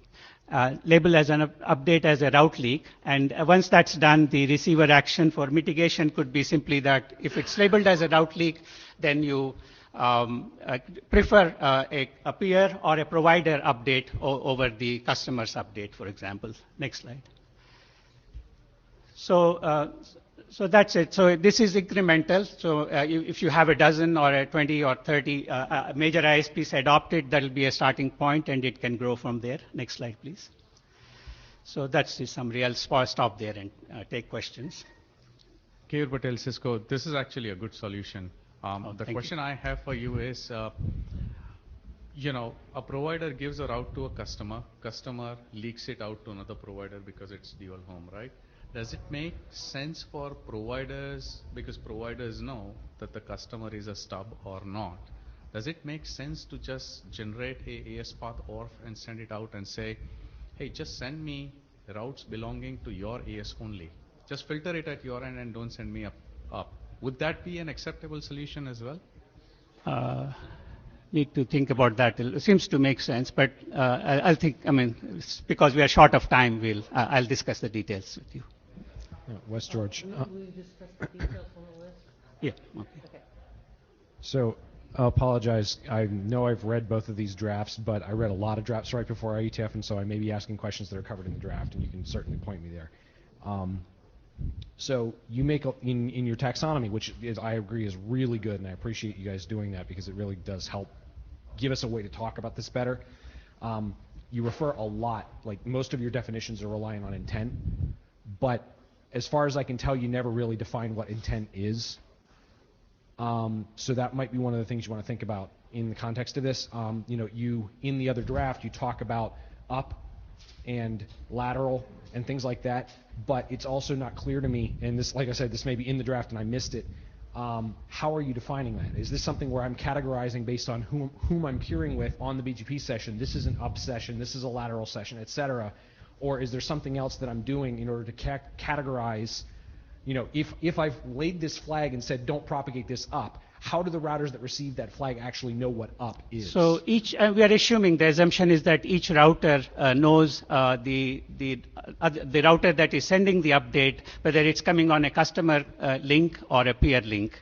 Well, but the problem or with a this is provider that the link. lines between customer and peer are sometimes a little blurry. And so that's why I'm trying to get, we've got to get a lot crisper about how we define this systematically, because if you do it just strictly on those terms, this is not all that more useful than the variants of things like no export and things where customers can send me community tags that say don't propagate to this AS or don't propagate to that AS. We already have that route propagation filtering machinery. Mm-hmm. And so I'm sort of struggling to see how this would work in those kinds of scenarios. I absolutely agree this is a difficult problem, and I don't have a good solution to it, which is why I'm up here saying I think we need to think a little harder. Okay. Thank you. But I think that's the other question there. Okay. And then the last thing is a few slides ago you had a thing about, you know, the different types of route leaks and which ones are detected or are mitigated by BGP-SEC and origin validation. Mm-hmm. I think you had a reference to RFC 7454 in the document. That's the BGP operations and security document. Mm-hmm. It would be useful to look at how many of those things also mitigate some of these problems, because you can look at about half of those things and say proper route filters and proper max prefix limits will fix about 90% of this as well. Okay. Thanks. Doug Montgomery, Nest. One point I would make to Wes's comment is there's a difference in a technique that's meant to prevent the actual leak and a technique that's meant to detect it and allow you to mitigate it one step away. And this was focused on detection and mitigation one step away.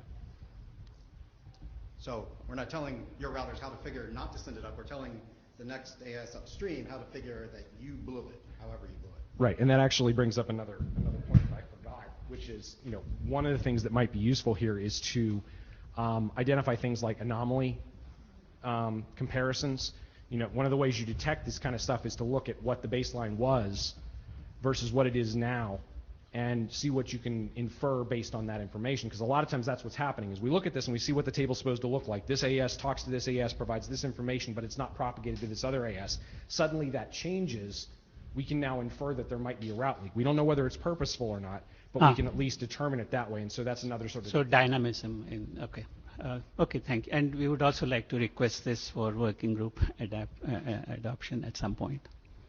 Okay, we'll add you to the queue.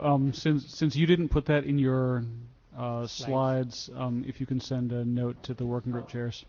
Thank you. Thank you.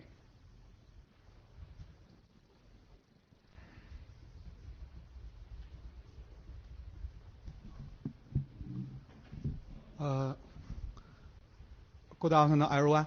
This is Robin. My topic is service-oriented MPRS path programming. This is related with two drafts. One is in the Spring working group, and another is the IDR working group. Okay, next one. Okay, I think this idea has been proposed in the Toronto about the service-oriented MPRS path programming. So here we just is a small introduction because the unicast, we can see this the service label can be flexibly combination with the prefix label. For example, the source label can be used for the OEM for the packet loss ratio.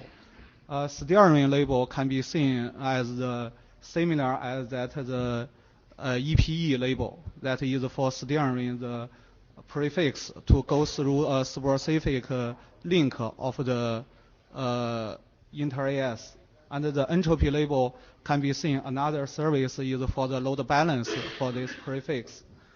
Besides this one, and this is can also flexibly mapped to a transport tunnel, because the transport tunnel is also the flexible service. So the flexible mapping of the prefix to the specific tunnel is also for the service programming. Okay. Okay, and here this is the architecture for the service-oriented MPRS programming. So here we need to use a central controller to allocate the segment. The segment used for the different purpose of the service can be as a source label, or some this the VPN label, and other maybe the queues label, like this way. And also the BGP can be used as the programming to download the programming result that from the controller to the ingress node. That means the source node. So that is means the programmed result can be downloaded through the BGP. Okay, next. Okay, and here this is the update of the Spring working group MPRS path programming. So this one is this draft is just to define the use case architecture and the protocol extension requirement. So here the updates is to enhance the requirement definition. So this one, the first is the requirement 5, that is introduce the specific endpoint to accept the prefix advertised by sender controller, because the central controller will send the route regarding the specific prefix. At the same time, it must to specify the receiver, so the receiver can use this the route from the central controller for the traffic steering for all the service for the service programming. And then the next one is the next requirement is the central controller send the route. At the same time, it should specify the priority for the prefix, because for a receiver, maybe it can receive the same route from the different source, but the priority is be identified by the central controller. It can be guaranteed the programmed the route can be selected for the prefix instead of other route. Okay, then the last one is the requirement 7. That means the it should change some of the route selection rules in the client node, because the client node, because it has received the multiple source for the same route, so it should give the higher priority to the route from the central controller, so that this is also to guarantee the programmed prefix to be selected with a higher priority. Okay, next one. Okay, so these updates are regarding to the MPR's programming in the IDR working group, because this is to define the BGP extension to support the service-oriented MPR's path programming. So the first three the BGP extensions have been proposed in the 00 draft. This means the extended label attribute, because in this idea it needs to download the label stack to the receiver, but in the existing the BGP label application is always only advertise one label specific to one prefix.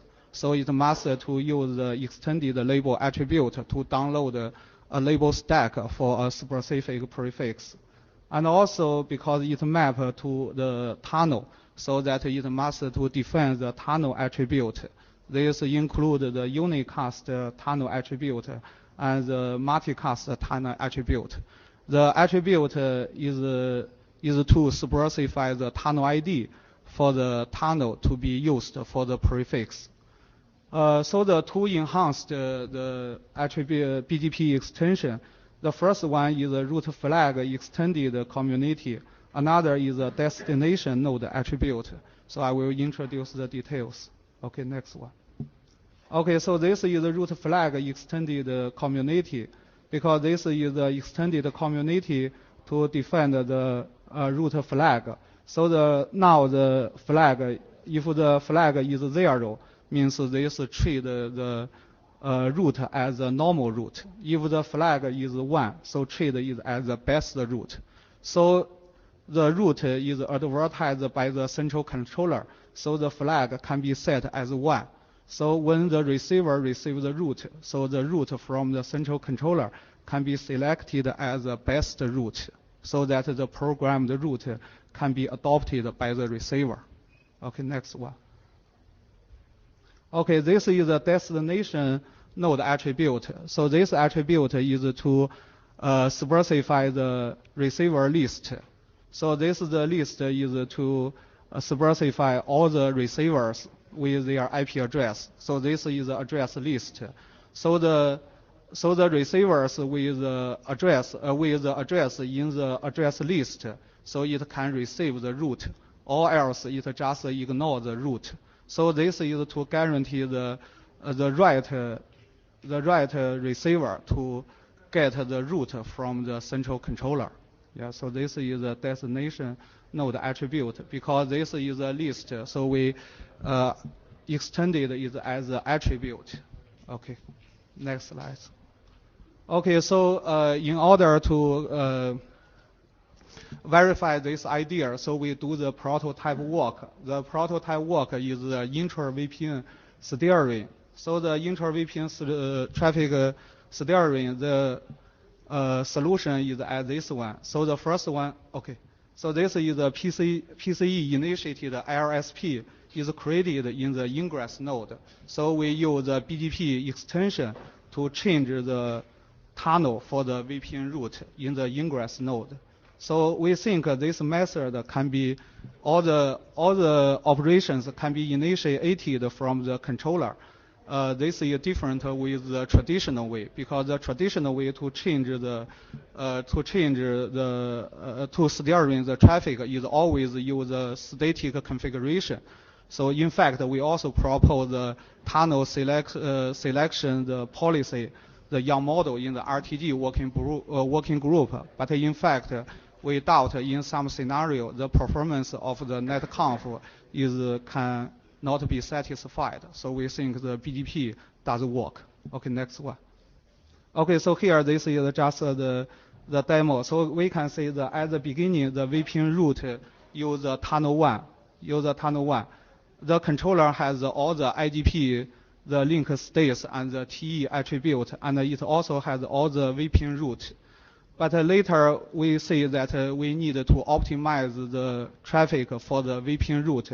So we can use the controller, use the PCE initiated IRSP to set up a new tunnel. The new tunnel to change the next hop to the PE2. So after that, we send the BGP route from the central controller again to the ingress node, the PE3. So here, this includes this information. The first is the tunnel ID, is the tunnel 2 instead of the tunnel 1. Then it will use the route flag. This is the value is set 1. So it can make this route as the best route in the receiver. So then this is the third one is the destination node attribute, is to specify the receiver. That means the P3's address. So the P3 can receive this route from the controller, but other Ps will ignore the route. Okay, so after receive this one, because the new selection rules is take effect in the P3, so it will directly use the route from the central controller as the best route. So it change the path from the tunnel 1 to the tunnel 2. So this can be, this can implement the traffic steering to the better queues for the service. Okay, so the next hop is to take comments and the feedbacks and then revise our draft. Okay. Yeah, and I'm sorry we don't have time for questions and comments because we're running short on time. So if you have questions and comments, please send them to the mailing list. Thank you. Okay, thank you.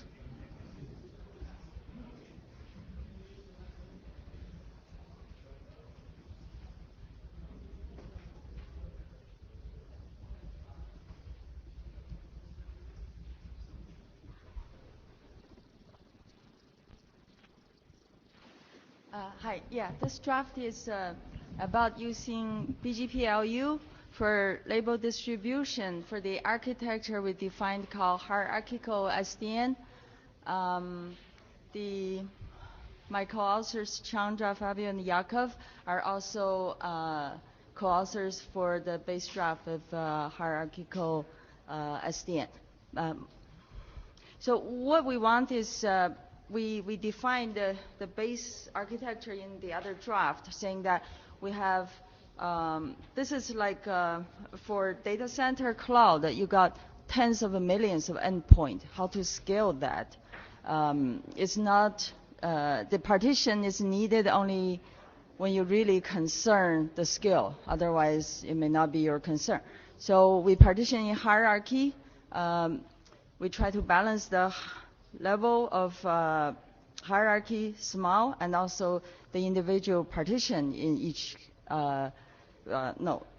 individual number of nodes in each partition small as possible. Okay, move on. So we have some terminology here. Sorry for the typo. We have, this one is dealing with the underlay. So we're saying underlay partition border node, and border node group, and BGP route reflector peer group. And then we have the label mapping server. We call it label mapping server. In reality, we modified the route reflector function be able to performing in a way we're doing BGP-LU, but it's not the very regular way, because in this way we assign the labels ourselves depending on the partition. And the label itself has a meaning. We're not randomly sending a label. In that case, the mapping server knows about those label assignment and be able to give that back to the nodes. And there's a lot of regular vanilla BGP route learning. And we introduce a new concept called peer community because the partition. So we want to know these guys are in the partition, in the same partition, and these border nodes are in the same group. The purpose for that is we want to minimize, the whole thing about this architecture is to minimize the flip sides. If you're doing ECMP, right? If you're using one label for each one, then you have a lot of entries. So we want to use just one label. So how do you know you're in the same group? How do you know you're in the same partition? This is why we introduced this concept. And then we have route resolver, a single or collection of entities provide the label stack to say where do you go. Our endpoint is a server. Next page. So here is just to introduce this architecture, so you keep it in mind when we go through the slide. You know, we're we're talking about the hierarchy. For example, the UP0, the top partition, level 0, it can be your DCI, your WAN network. And then for the UP1, we partition them. Imagine that can commonly be one large DC or a region, several DCs, depending on your topology. Just imagine that's a large DC, right? You can reach to them.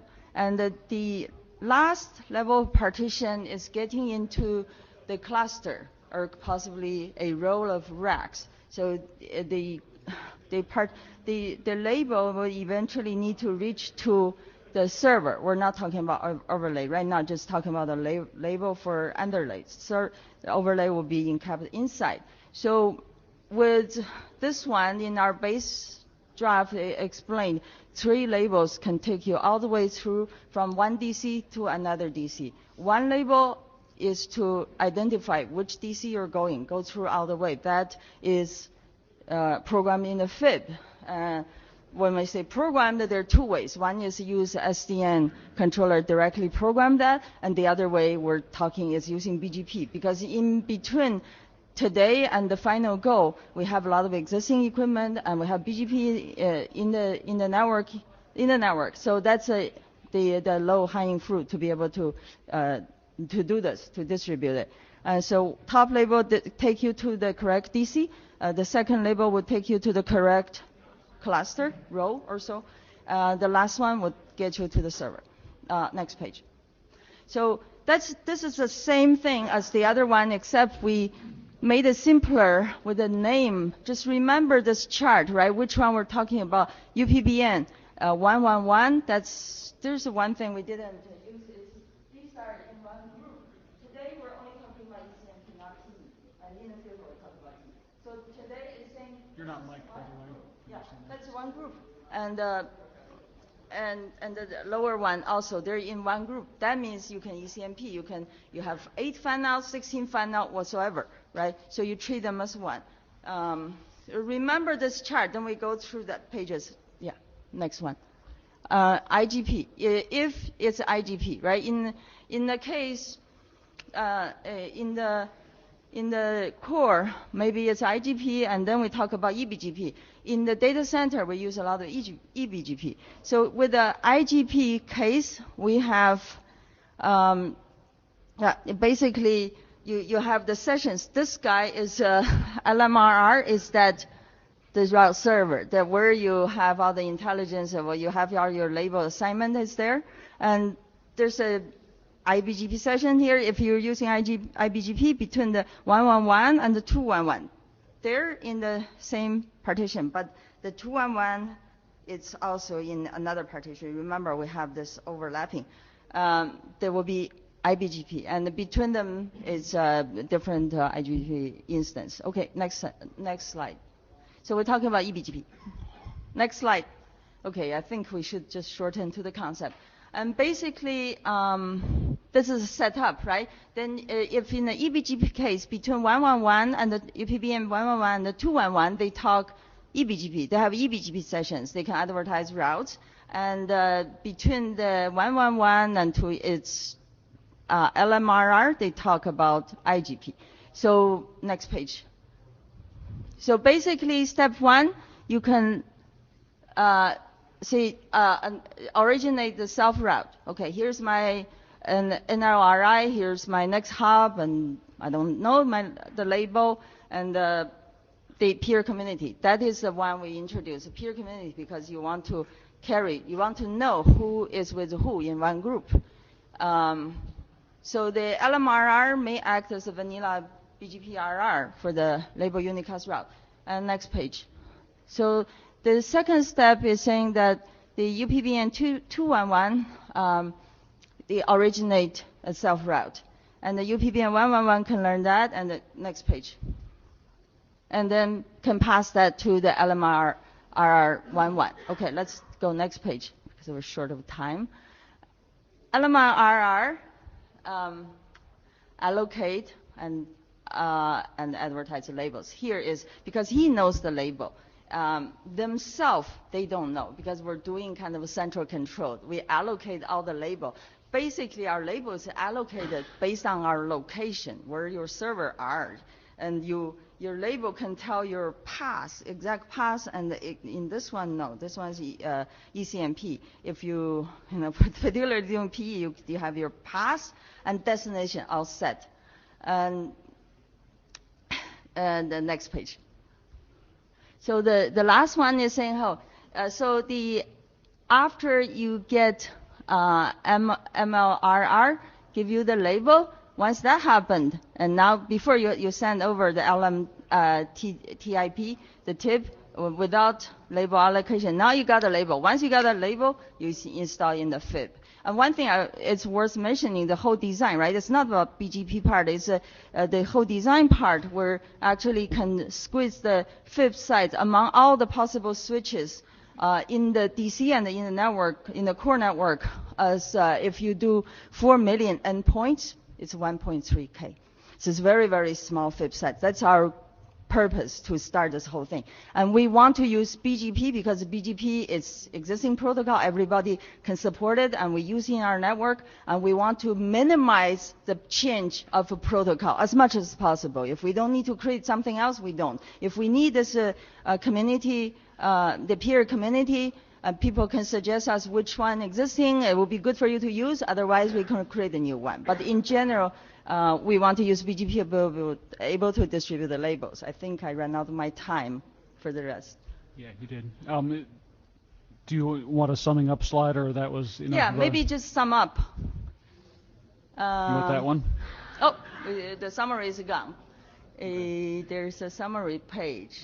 Yeah, summary. Basically, we can learn the routes through regular BGP, and we place these routes as a vanilla IP destination, and then we send those to the LMRR for resolution of the label. And once the LMRR sends back, then here is your label, right? So we modify the BGP-LU usage. We depend on, I don't know my own label. You tell me my label, you tell me his label. And once those labels come back, then you install the FIB.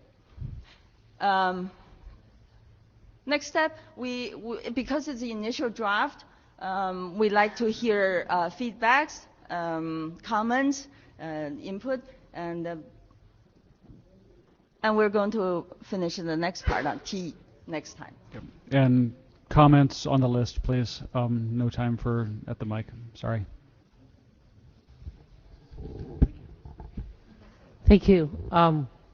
And some things like Piers Yakov probably picked up from his past work that were successful.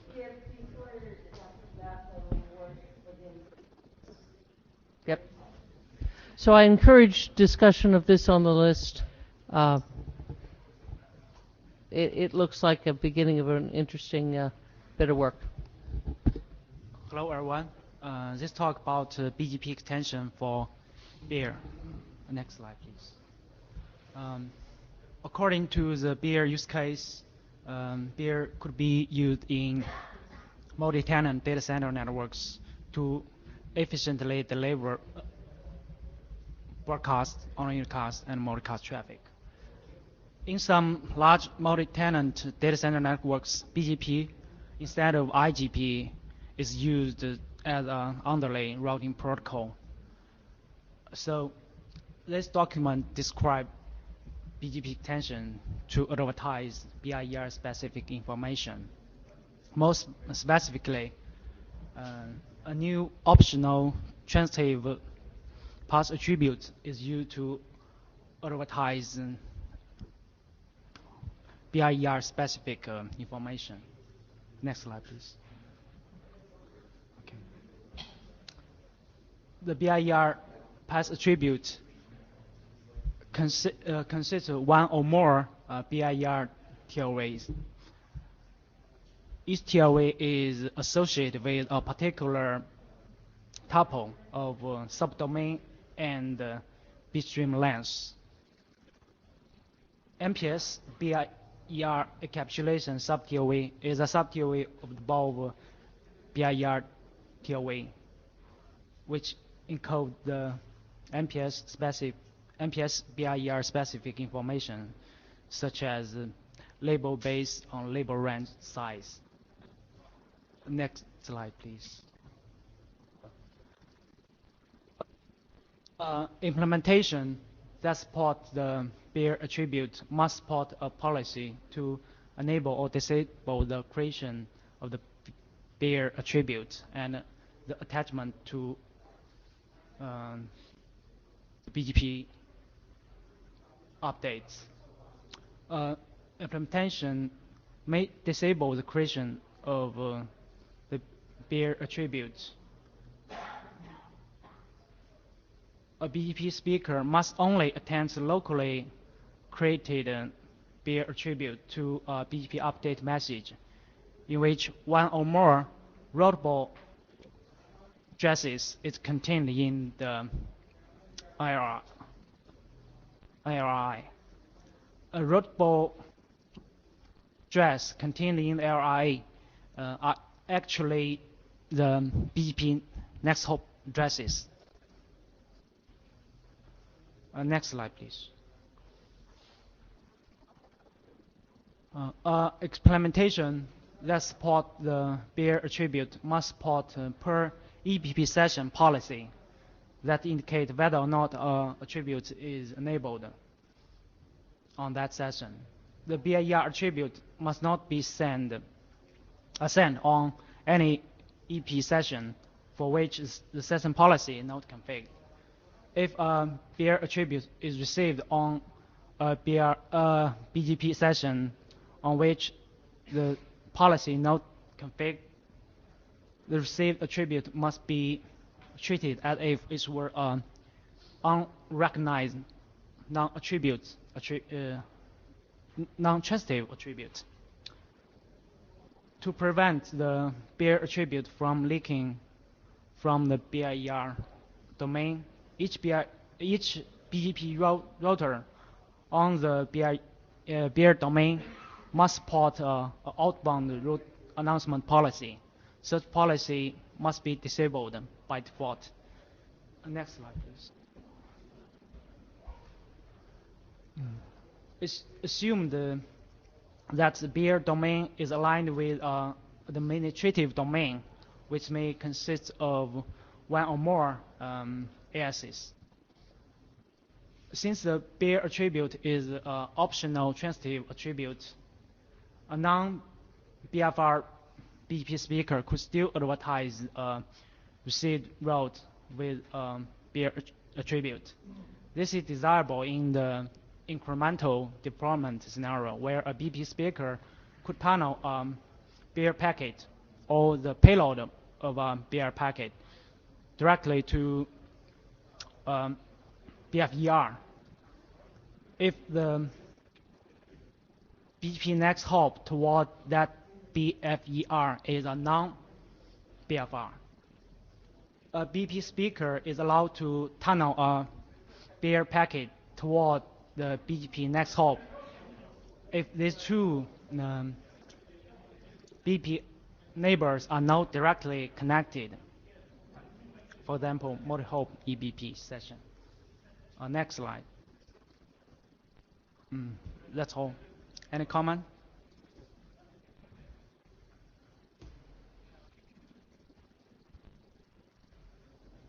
No? If there are no comments, we're concluded. Thank you. Okay. Somebody please bring the blue sheets to the front. And if you haven't signed them, I implore you, please do.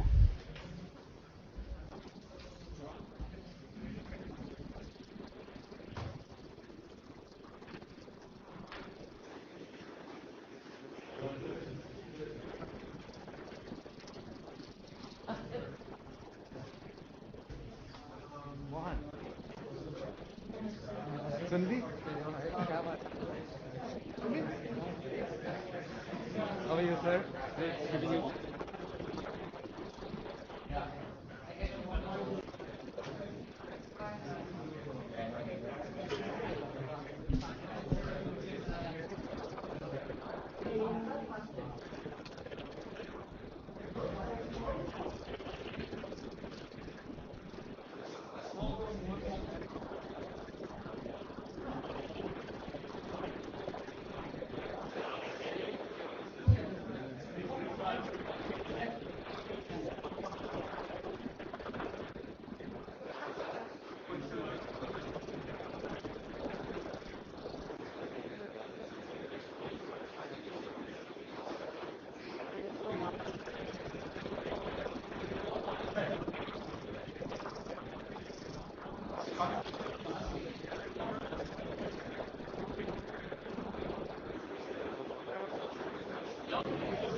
And everybody, there is another working group in 10 minutes, so let's please move it out.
If you're not here for AVTX, please continue your conversations in the hallway so we can have... No, if you're here for AVTX, stay. If you're not here for AVTX, please continue your conversations in the hallway or your next meeting or wherever you want to go, but not here. Yes, thanks. If you are here for AVTX, please volunteer to be Jabber Scribe. I could be. I don't want to be Jabber Scribe and chair at the same time, especially since I'm presenting. Yeah. Yeah. What? We're kind of short of time on time, so I don't want to waste any time fussing about.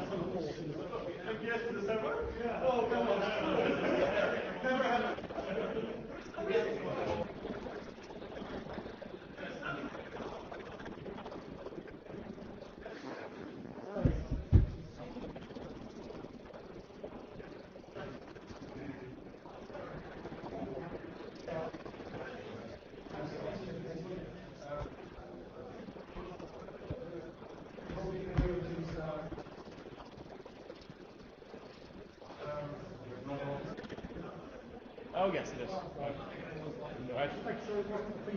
Yeah, no, indeed. Battery's a little low.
I'm not positive I'm actually powered.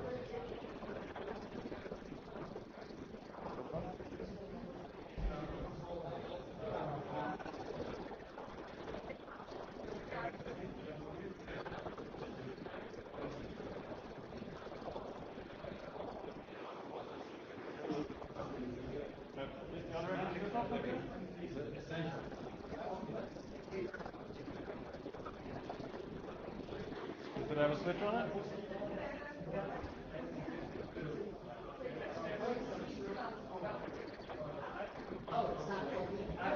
That'll do it.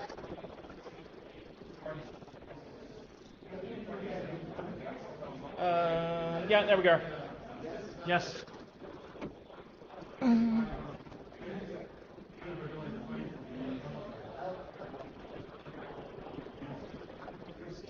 Yeah, high power.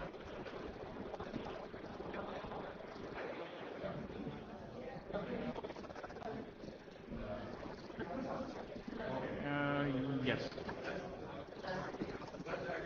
Yeah, now it's on.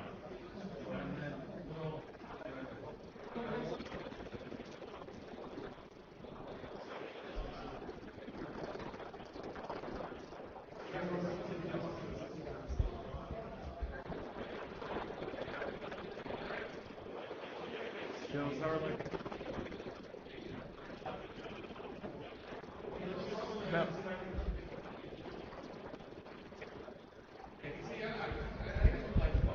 If you're here for AVTX, please find a seat. If you're not here for AVTX, please get yourself the other side of the door.